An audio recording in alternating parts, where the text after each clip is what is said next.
안녕하세요. 조용히 회사 다니는 사람입니다. 네, 오늘은 2025년 10월 18일 토요일이고요. 제 S&P 500을 비롯한 그 VXUS로 전 재산을 투자하면서 경제적 자유 달성해 나가는 이야기를 기록하는 날인데요.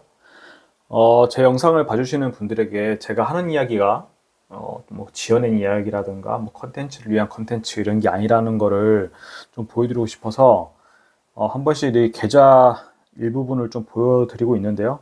근데 물론 전 재산을 공개적으로 노출하는 게 좀 부담스러운 게 있어가지고 제가 갖고 있는 금액의 일부 이렇게 캡처해가지고 보여드립니다.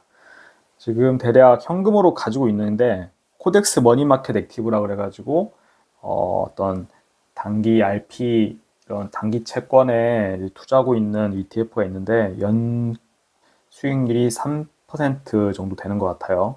그래서 여기다가 지금 제 3펀드 포트폴리오에 투자하게 될 그런 원화 자산을 여기에 투자하고 있는데 지금 대략 최소한 제가 갖고 있는 현금이 다 보여드릴 수는 없지만 2억 5천 정도 이렇게 있는데 현금을 제가 이제 아파트도 없는 상태에서 인플레이션을 해지할 수 있는 수단이 저는 이제 주식밖에 없는 거죠. 근데 그 와중에 2억 5천이라고 하는 결코 작지 않은 돈, 이게 한국 통화로 가지고 있게 됩니다. 그래서 내 이 원화 가치가 빠르게 녹고 있는데 내 자산이 괜찮을까 이런 고민이 되는 요즘이고요. 왜냐면 이미 이거는 이런 미국 주식 투자하시는 분들은 지금 달러 원 환율이 1430원 가까이 가 있기 때문에 이 그래프를 봐도 정말 가파르게 1300원대를 뚫고 지나가가지고 지금 1400원 초반에서 놀고 있는 모습 보이죠? 그 때문에 지금 이 환율이 정상이 아니다라, 너무 고평가되어 있다 달러가, 이런 생각들 때문에 미국 주식 투자하는 거에 망설이는 분들도 많이 있을 걸로 알고 있습니다. 게다가 달러뿐만 아니라 또 하나의 새로 두 번째 가는 기축통화죠. 유로화도 이 그래프로 봤을 때 완만하게 상승을 해가지고 지금 1600원대 1660원대 이렇게 하고 있습니다. 제가 2018년쯤에 유럽 여행을 갔을 때 그때 환율 생각해 보면은 1400원대 이렇게였던 것 같은데 그새 또 200원 이상 올라가지고 1660원에 이제 달하고 있습니다. 그리고 비트코인 중에 달러화를 기반으로 하는 US 테더, 테더를 봐도 지금 1달러당 1536원 정도의 테더 가치를 갖는다. 이런 거를 봤을 때는 지금 원화 가치가 너무 떨어지고 있는 거 아닌가. 난 현금을 2억 5천 이상을 들고 있는데 나 이걸로 지금 3펀드 포트폴리오 투자해야 되는데 괜찮나 이런 고민이 되게 많이 되고요.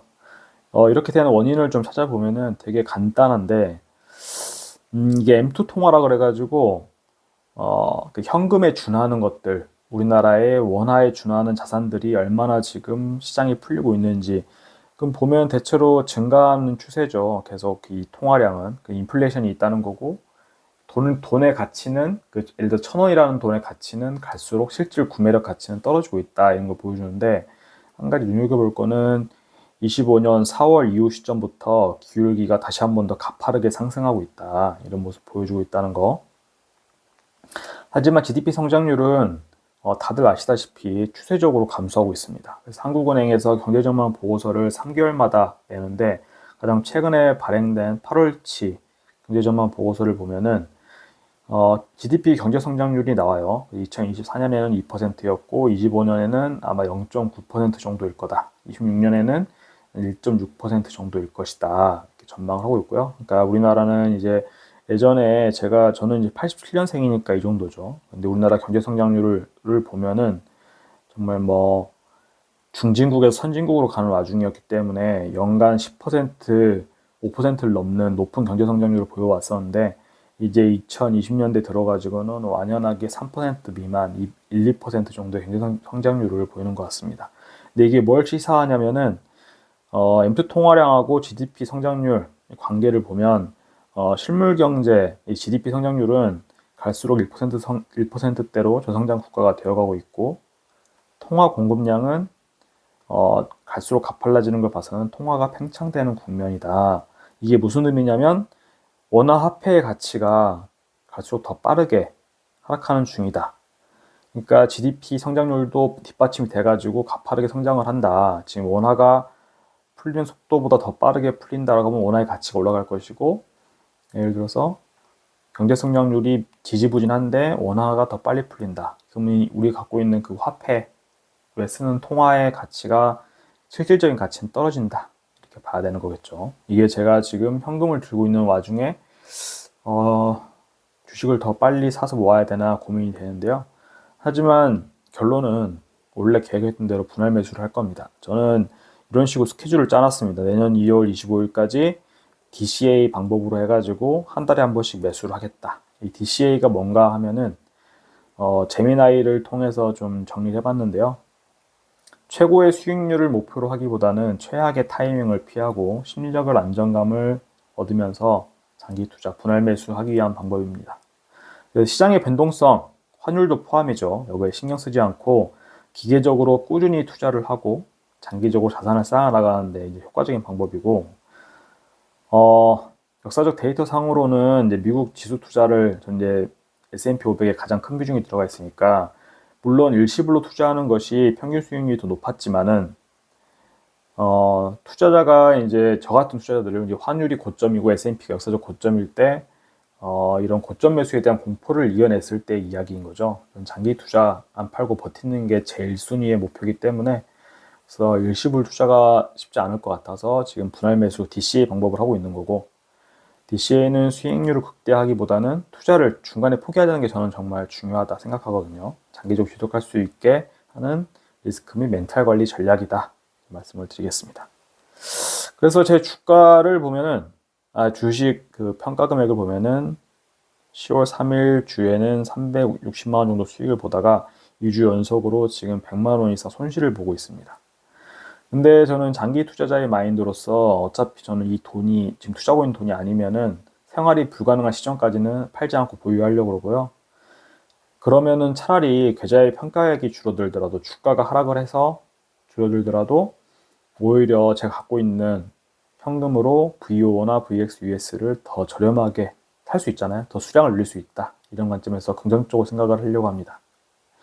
근데 이런 와중에 도대체 환율도 좀 불안정하게 하고 우리나라 경제 전망도 어둡게 만드는 이 트럼프 미국 대통령이 말도 안 되는 3,500억 달러를 우리나라에 달라고 하는 이유가 뭘까? 그래서 지금 이번 주 어제 그제 뉴스가 계속 나오던데 우리나라 이제 장관들이 가서 미국의 장관들하고 협의를 하고 있나 봐요. 그래서 구윤철 재무부 장관이 3,500억 달러를 선불로 내라는 게 이제 미국의 입장이고 이거를 설득하려고 한다. 3,500억 달러가 빠져나가면 한국 경제는 망한다. 저는 좀 이게 이해가 안 가는 게 뭐냐면은 트럼프 대통령이 지금 3,500억 투자하는 걸로 우리나라랑 협의가 됐다라고 말을 하는데 3,500달러가 어떤 의미인가 보면은 우리나라 외환 보유액을 보면은 이것저것 진짜 다 끌어모아가지고 4,100억 정도거든요.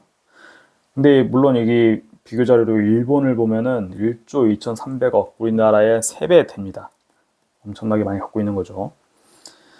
근데 이거 3,500억 달러를 여기서 꺼내서 준다. 그럼 우리나라는 외환 보유고가 극히 부족해지면서 꺼내서 줄 수도 없겠지만은 IMF가 오는 거겠죠. IMF가 외환위기였잖아요. 근데 미국이 우리나라 외환 보유고가 이 정도라는 걸 절대 모를 리가 없을 텐데 왜 이런 소리를 했을까? 저는 결국에 이게 아니고서는 말이 안 된다라고 보는데요. 지금 강아지 사진으로 좀 묘사를 해봤습니다.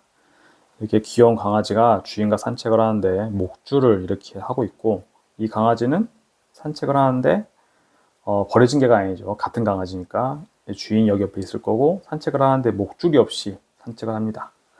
또 이제 강아지를 키우는 입장으로서 산책을 할 때 강아지가 이제 통제가 잘 안 되고 막 마음대로 뛰쳐나간다거나 다른 사람한테 해코지를 하려고 그러면은 이런 목줄을 필수적으로 해야 되고요. 자기 마음대로 움직이려고 하면. 근데 강아지가 정말 이게 주인을 잘 따르고 어떤 그 산책할 때 다른 데가 해코지하지 않고 주인이 가자는 대로 따라가면은 목줄을 하지 않아도 산책하는데 크게 무리가 없는 경우도 종종 볼 수가 있습니다. 제가 우리나라를 굳이 이렇게 강아지와 주인과 목줄 이런 걸로 묘사를 해서 참 그렇긴 하지만 지금 이 말도 안 되는 상황, 말도 안 되는 협상 내용을 봤을 때는 미국이 우리나라 달러가 얼마가 있는지 뻔히 알면서 그리고 지금 언론 기사는 이렇게 이제 구윤철 기재부 장관이나 뭐 김정관 산업통상부 장관, 뭐 김용범 대통령 정책실장이나 이런 사람들 보면은 이제 미국이 3,500달러 요구하는 것이 한국에 어떤 의미인지, 3,500억을 주면은 한국은 진짜 외환위기가 터진다, 뭐 이런 이야기를 하면서 설득을 하고 있다 하는데, 미국의 뭐 베센트 재무부 장관이나 이런 사람들이 한국과 이미 미국은 경제적으로 많은 협력을 하고 있고, 그리고 한국은 뭐 달러 환율 조작국, 관찰 대상국 지정하고 이런 걸 할 정도로 한국의 외환 보유고를 절대 모를 리가 없거든요. 그걸 뻔히 알면서 지금 3,500억 협상으로 이렇게 진행되는 거를 이야기하는 걸 보면은 사실 다른 의미가 있다라고 저는 생각할 수밖에 없습니다.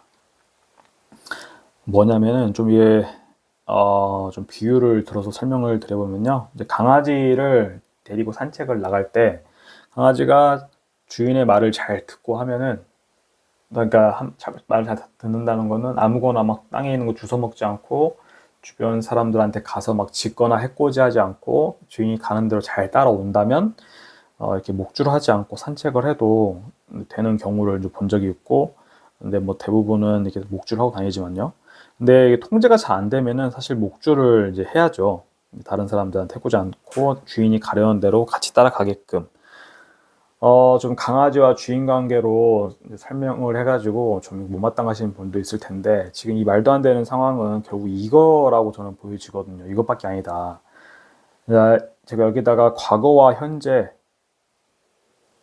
좀 오타가 있는데요. 지금 이게 잘못 썼습니다. 이게 현재고, 이게 과거가 될 텐데요. 네, 이 과거, 우리나라는 미국 입장에서는 목줄을 굳이 채우지 않아도 되는 강아지와 이렇게 산책하는 모습이었다고 하면 이게 뭔 말이냐?